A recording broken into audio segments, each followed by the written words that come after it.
Indian history में आप सभी लोगों का स्वागत है। यानी कि आज हम बात करेंगे सल्तनत काल में गुलाम वंश के पतन के बाद एक नए साम्राज्य की नींव रखी जाती है और उस साम्राज्य का नाम होता है खिलजी वंश। यानी कि 1290 ईस्वी से 1320 ईस्वी तक खिलजी वंश का साम्राज्य चलता है। गुलाम वंश के शासक को समाप्त करने के बाद जलालुद्दीन फिरोज खिलजी ने खिलजी वंश की स्थापना करी। जलालुद्दीन फिरोज खिलजी ने खिलजी वंश की स्थापना की तथा किलोखरी को अपनी राजधानी बनाया। जो भी शासक बैठता है राजधानी जरूर बनाता है या परिवर्तित करता है। फिरोज की हत्या उसके भतीजे अलाउद्दीन खिलजी ने कर दी। फिरोज की हत्या उसके भतीजा कह लो या दामाद कह लो, अलाउद्दीन खिलजी ने उसकी हत्या कर दी और दिल्ली की राजगद्दी पर बैठता है कौन? अलाउद्दीन खिलजी। इक्ता प्रणाली को बंद किया इसने। दिल्ली की राजगद्दी पर बैठते ही इक्ता प्रणाली को बंद किया। हालांकि इक्ता प्रणाली को चालू कौन कराता है? इक्ता प्रणाली को चालू कराते हैं इल्तुमिश और बंद कौन कराता है? बंद करते हैं आके अलाउद्दीन खिलजी। अलाउद्दीन खिलजी ने सेना को नगद वेतन एवं स्थायी सेना की नींव रखी।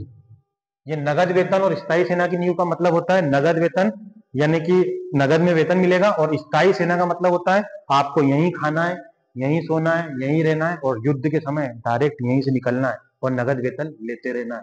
ये कौन चालू करता है? अलाउद्दीन खिलजी। तथा दिल्ली में सबसे बड़ी स्थायी सेना की नींव रखी। अगर दिल्ली के शासनकाल में देखा जाए तो सबसे बड़ी स्थायी सेना अलाउद्दीन खिलजी के दरबार में ही थी। घोड़ा दागने की प्रथा एवं सैनिकों का हुलिया लिखवाया। ये घोड़ा दागने की प्रथा और सैनिकों का हुलिया का मतलब होता है यानी जो भी इनके शासनकाल में घोड़े थे यानी उनपे कोई ना कोई सिंबल कोई डिजाइन को छोड़ना। और सैनिकों का हुलिया का मतलब होता है यानी ड्रेस कोड को अपनाना, यानी सैनिक लोग ड्रेस कोड पहनकर ही दरबार में आएंगे। इसने लूट के धन को 1/4 भाग से 3/4 भाग सुल्तान के हिस्से में रखा। यानी कि लूट का धन आप ऐसे मानिए उदाहरण के तौर पर, यानी कि 100 रुपए है, पहले 25 रुपए खुद रखता था, लेकिन क्या करा 1/4 25 होता है 100 का, यानी 3/4 भाग क्या करने लगा है? सुल्तान यानी अपने हिस्से में रखने लगा। इसने व्यापारियों में बेईमानी को रोकने के लिए कम तोलने वाले व्यापारियों के मांस कटा देने के आदेश दे दिए। यानी जो भी व्यापारी इसके शासनकाल में बेईमानी करता था उनके ये मांस कटवा देता था। कौन? अलाउद्दीन खिलजी। अपने शासनकाल में मूल्य नियंत्रण प्रणाली को लागू करा। ये क्वेश्चन आता है, मूल्य नियंत्रण प्रणाली किसने लागू कराई थी? अलाउद्दीन खिलजी ने। ये मूल्य नियंत्रण प्रणाली है क्या? इसका मतलब होता है कुल मिलाकर के कि मान लीजिए 100 रुपए किसी के पास है, किसी के पास 500 रुपए और किसी के पास 1000 रुपए, तो 100 रुपए वाला व्यक्ति 100 रुपए वाले बाजार में जाएगा, 500 वाला व्यक्ति 500 में जाएगा, 1000 वाला व्यक्ति दोनों में आ सकता है, 100 में भी आ सकता है और 500 में भी आ सकता है, लेकिन 100 रुपए वाला व्यक्ति 500 और 1000 वाले व्यापार में नहीं व्यापारी कर सकेगा।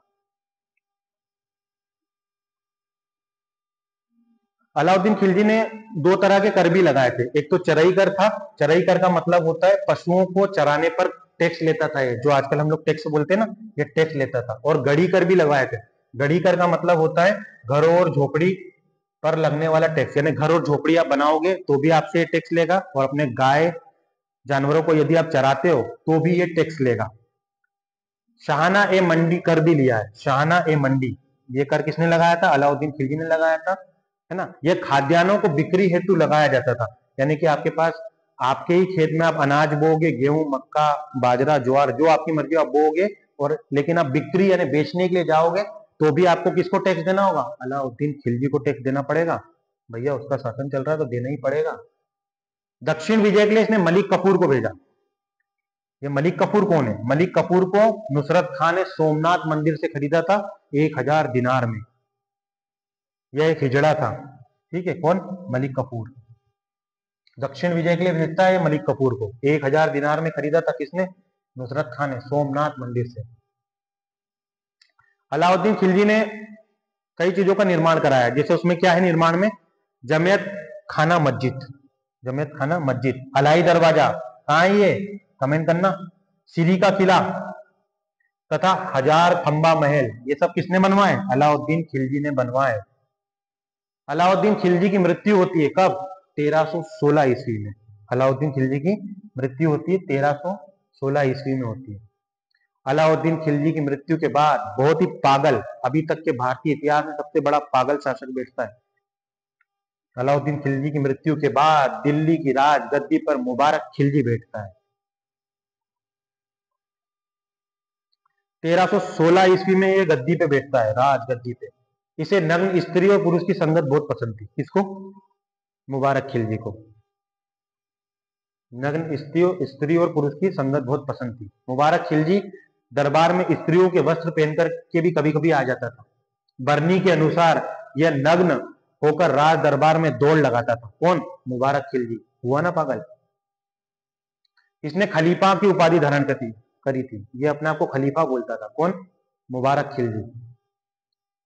मुबारक के वजीर ने इसकी हत्या कर दी। इसी के वजीर ने इसकी हत्या कर दी तथा दिल्ली की राज गद्दी पर बैठता है। कौन? इसका ही वजीर। और इसके वजीर की भी आगे जाके हत्या हो जाएगी।